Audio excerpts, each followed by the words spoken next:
Hello students, today's class for class 12th chapter कर रहे हैं हम 13 प्रोबेबिलिटी और एक्सरसाइज 13.1 के क्वेश्चन नंबर 10 पे हैं।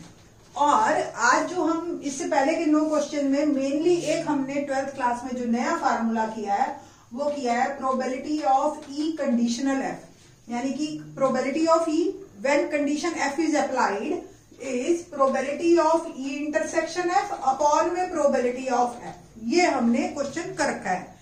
और एक और 11th का फॉर्मूला जो हमने मैक्सिमम यूज किया है वो ये है probability of E union F is probability of E plus probability of F minus probability of E intersection F. ये है हमने किया। अब जो हम करेंगे आज वो क्वेश्चन नंबर 10 करेंगे। अभी तक के क्वेश्चंस में आपको ई और एफ बता रखे थे और आपको प्रोबेबिलिटी निकालनी थी, फॉर्मूला अप्लाई करना था।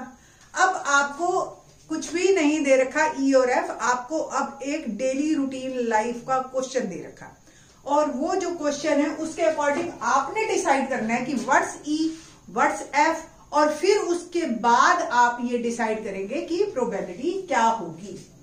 क्वेश्चन देखते हैं। एक black and a red dice are rolled. दो हमारे पास डाई है, एक ब्लैक कलर का और एक रेड कलर का, और इकट्ठे दोनों फेंक रहे हैं हम।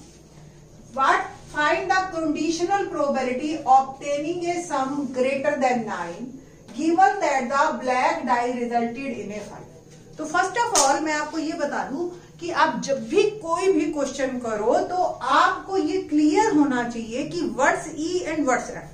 ई वो होता है जिसकी प्रोबेबिलिटी निकालनी होती है और एफ जो कंडीशन होती है, बस ये आपने ध्यान रखना है। तो दो डाई जब गिरे गए तो एक्चुअली ई क्या है, जो प्रोबेबिलिटी निकालनी है। तो प्रोबेबिलिटी किसकी निकालनी है? ऑब्टेनिंग अ सम ग्रेटर देन 9। ठीक है, तो ये आपका ई इवेंट है, this one is E one. और जो गिवन दैट द है वो आपका एफ है। ये आपकी कंडीशन है कि ब्लैक डाई पे जो है हमेशा 5 ही आना चाहिए। ये भी करने से पहले मैं आपको एक सैंपल स्पेस बनाते हैं कि अगर ब्लैक डाई और रेड डाई गिरे जाएंगे तो क्या क्या आएगा। ठीक है, तो रेड को पहले लिखते हैं। मैंने क्या किया, रेड फिक्स कर दिया 1।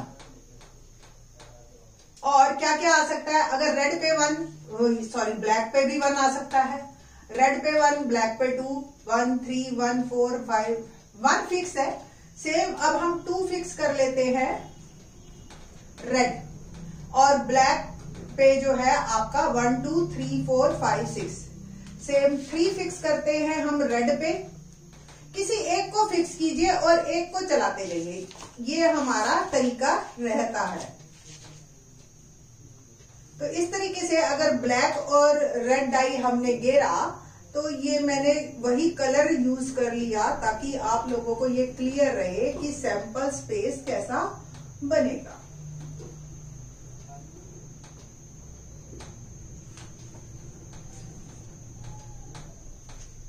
ठीक है जी,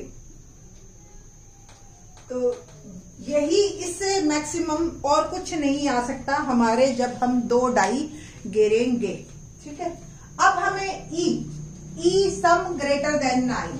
तो सम ग्रेटर देन 9 में हमारे पास 10 आ सकता है, 11 आ सकता है और 12 आ सकता है। केसेस कौन कौन से बनेंगे इसमें, जब सम 10 हो। तो पहले सम 10 का हमारे पास केसेस होंगे 5 5 6 4 4 6, है ना।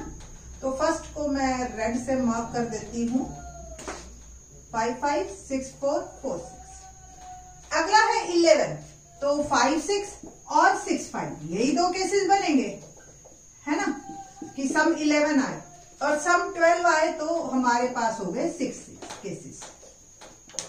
ठीक, तो ये हमारे पास केसेस बने जो सम आने के 11 है। टोटल कितने केसेस है? 3 2 और 1। तो प्रोबेबिलिटी ऑफ ई वैसे तो हमें चाहिए नहीं, फिर भी मैं बता ही देती हूँ कि 6/36 केस आए 1/6 probability. Now probability of F, black die resulted in a 5। Black dye पे 5 आए, तो देख रहे हैं आप ये सारे केसेस आपके ब्लैक डाई देख रहे हो आप 5 ही है हमेशा। तो ये जो है आपका एफ बना 6/36 प्रोबेबिलिटी हो गई 1/6।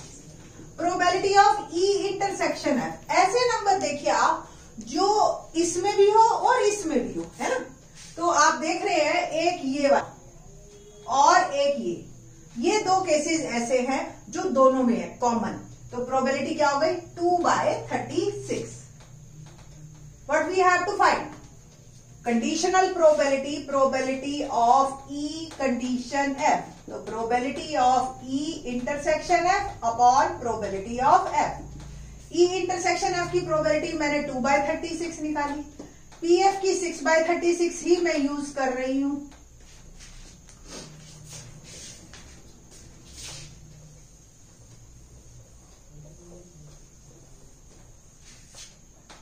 Now become 2/36 into 36/6, ये कैंसल 2 3 1/3 is my probability। तो ये मेरा आंसर आया 10th के फर्स्ट पार्ट का।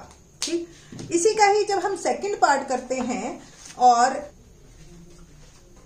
क्वेश्चन नंबर 10th का सेकंड पार्ट देखते हैं। क्या है 10th का second part? A black die and a red dice are rolled, what the conditional probability of obtaining the sum 8 red die, given that the red die resulting in a sum in a number less than 4।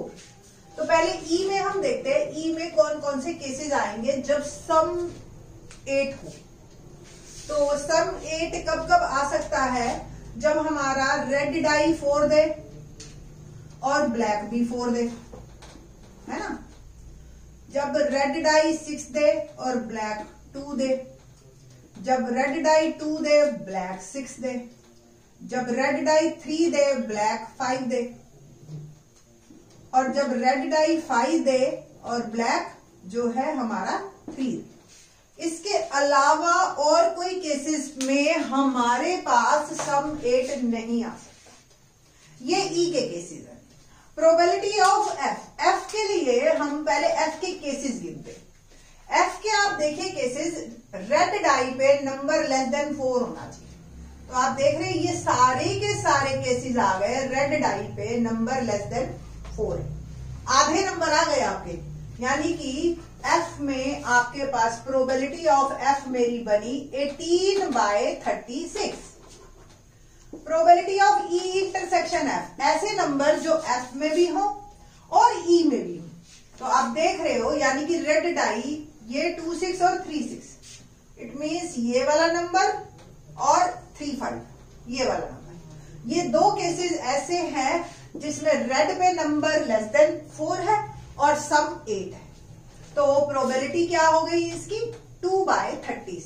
तो probability of E conditional F is probability of E intersection F upon probability of F.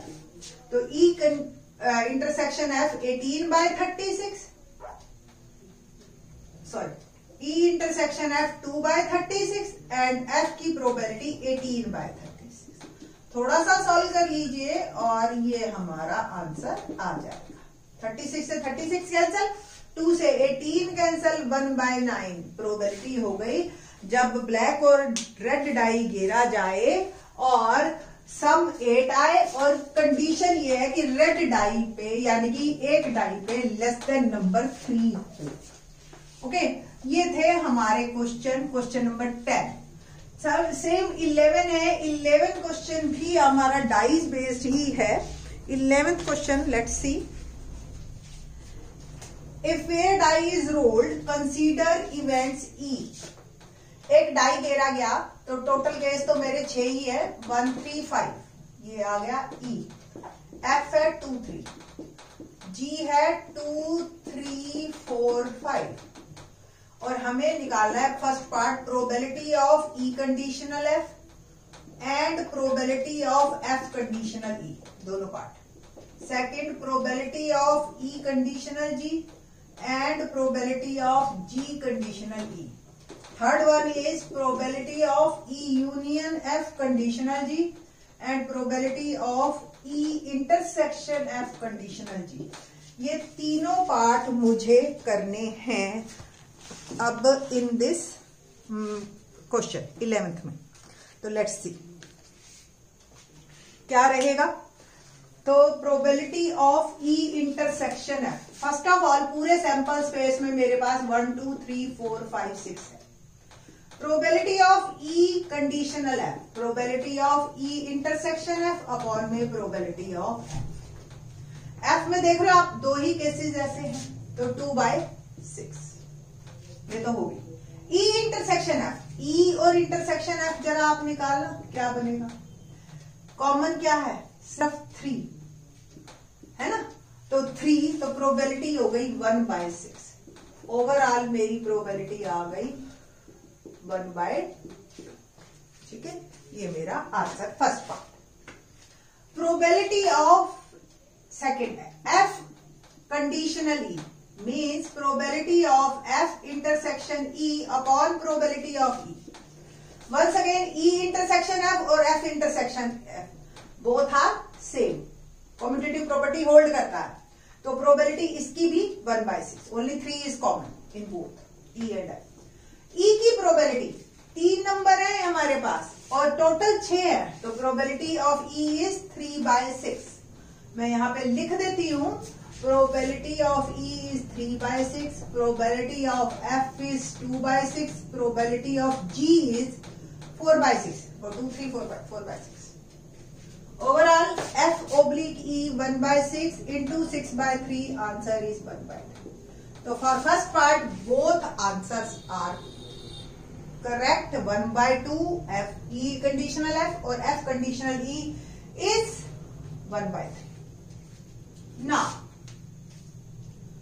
Second part की बात करते हैं अब हम। Probability of E conditional G, formula probability of E intersection G upon probability of G. Probability of G तो मैंने अभी बताई आपको 4/6 है ना, 4 है टोटल 6 है, 4/6। ई इंटरसेक्शन जी और निकालिए, ई और जी में कॉमन सीरियसली अभी भी 3 ही है, नहीं 3 भी है 5 भी है, बोथ 3 and 5। ठीक है जी, ई इंटरसेक्शन जी कहो या जी इंटरसेक्शन ई कहो एक ही बात। तो प्रोबेबिलिटी ऑफ ई इंटरसेक्शन जी क्या आ गया? 2 केसेस आए हैं, 2/6, प्रोबेबिलिटी हो गई 2/6, 6/4, 2 2 4, 1/2। इसका आंसर भी 1/2। प्रोबेबिलिटी ऑफ सेकेंड का ही second part, probability of G by E is probability of G intersection E upon में प्रोबेबिलिटी ऑफ ई। तो जी इंटरसेक्शन ई और E intersection G both are same, 2/6। E की probability हमें पता है 3/6, तो प्रोबेबिलिटी बन गई 2/6 into 6/3, 2/3 इज माई आंसर। ये हो गया मेरा second part. Now the third part. Third part थोड़ा सा कॉम्प्लिकेटेड नजर आ रहा है। कैसे नजर आ रहा है? Let's see. Probability of E union F inter conditional G. It means मुझे जो निकालना है पहला probability of E union F intersection G upon में प्रोबेबिलिटी ऑफ जी, यही बनेगा है ना। तो पहले कर लेते हैं हम ई यूनियन एफ और फिर इंटरसेक्शन जी। तो ई यूनियन एफ क्या होगा? ये ई है, ये एफ है, यूनियन बनाते हैं तो 1 2 3 और 5, यही आया ई यूनियन एफ।